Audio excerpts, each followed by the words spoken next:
Here's a thing you probably touched this morning without thinking about it once: a comb. And here's the strange part.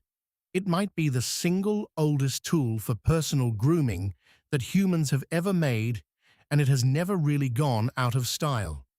The earliest combs we've found are carved from bone and ivory, and some of them are staggeringly old.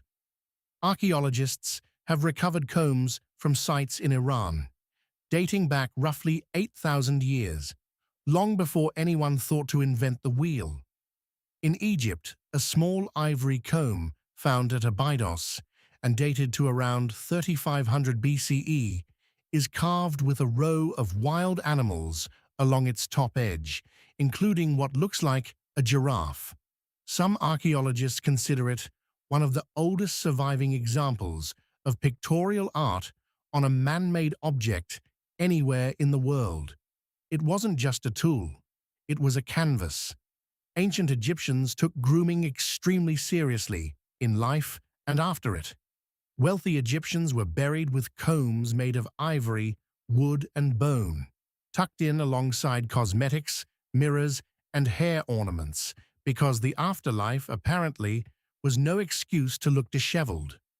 Tutankhamun's tomb alone contained multiple combs among its grooming implements.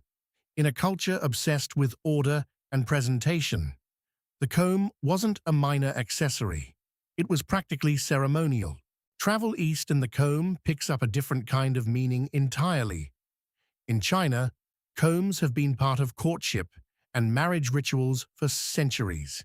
In some traditions, a groom would comb his bride's hair 3 times on their wedding night, once for a long life together, once for a harmonious marriage, and once for children and grandchildren, a custom sometimes called combing hair for the bride.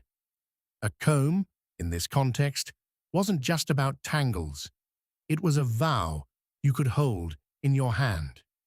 The Greeks and Romans, meanwhile, treated the comb as a genuine daily necessity, not a luxury.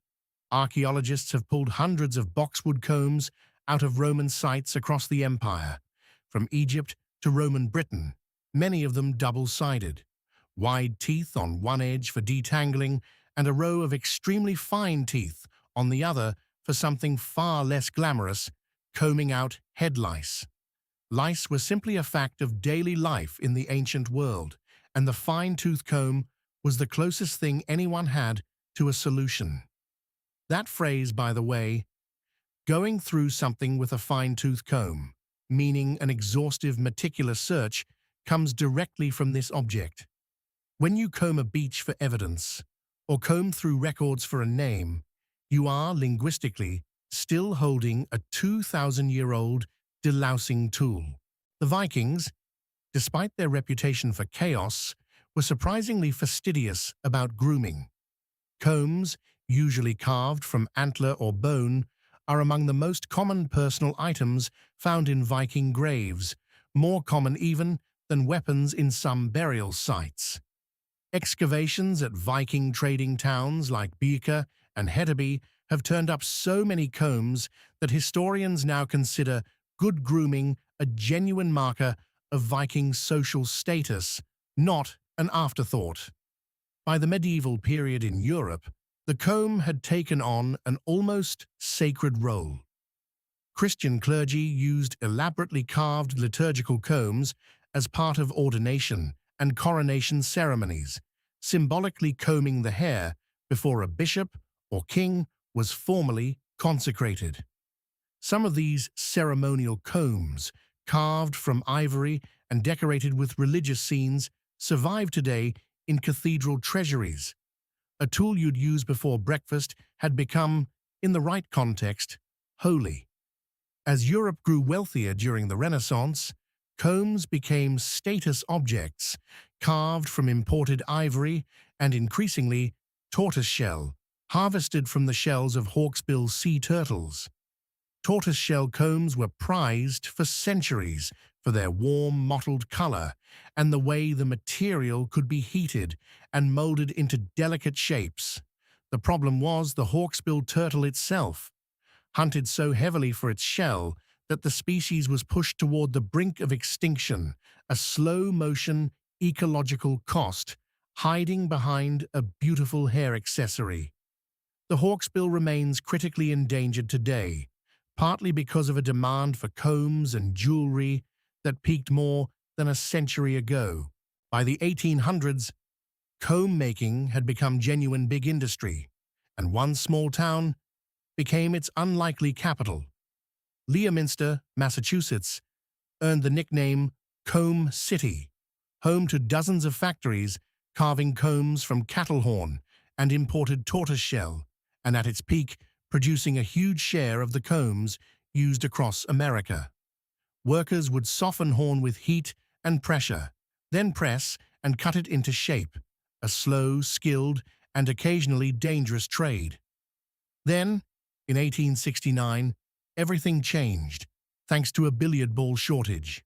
Ivory, used for high-end billiard balls, was becoming scarce and expensive, and an American inventor named John Wesley Hyatt set out to win a cash prize offered for a synthetic substitute.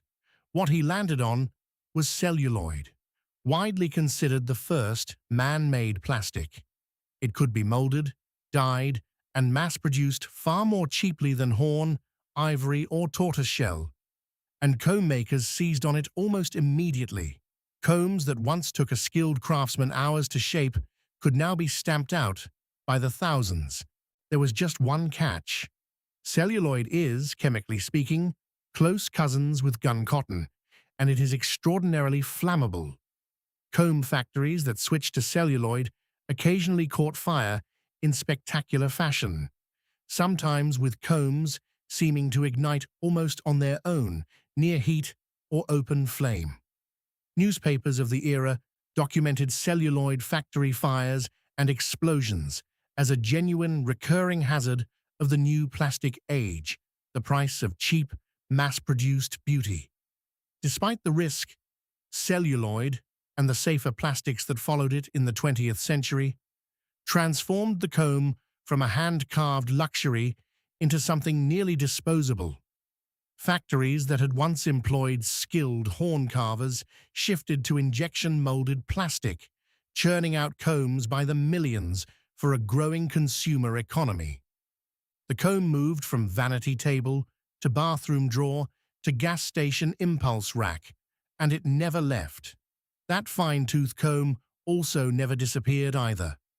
Knit combs, essentially unchanged in basic design since Roman Britain, are still standard equipment in school nurses' offices today, because head lice, it turns out, have never particularly cared about the march of technological progress. And then, in the 1960s and 70s, the comb became something else again, a political statement.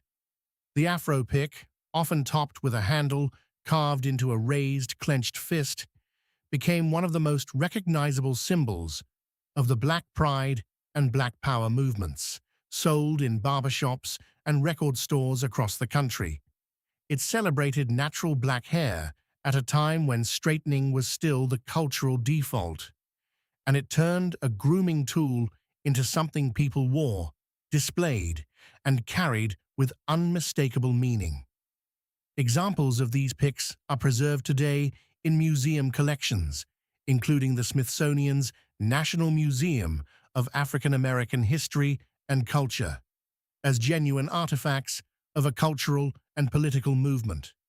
So there it is, bone and ivory in the Bronze Age, a giraffe carved 3,500 years before anyone photographed one, a Roman delousing kit, a Viking status symbol, a piece of clergy's ceremony, an engine of ecological damage, an entire New England town built around it, an accidental fire hazard, and a clenched fist emblem of a civil rights movement. All of that, sitting quietly in a bathroom drawer, waiting for you to run it through your hair without a second thought. Follow for the next object.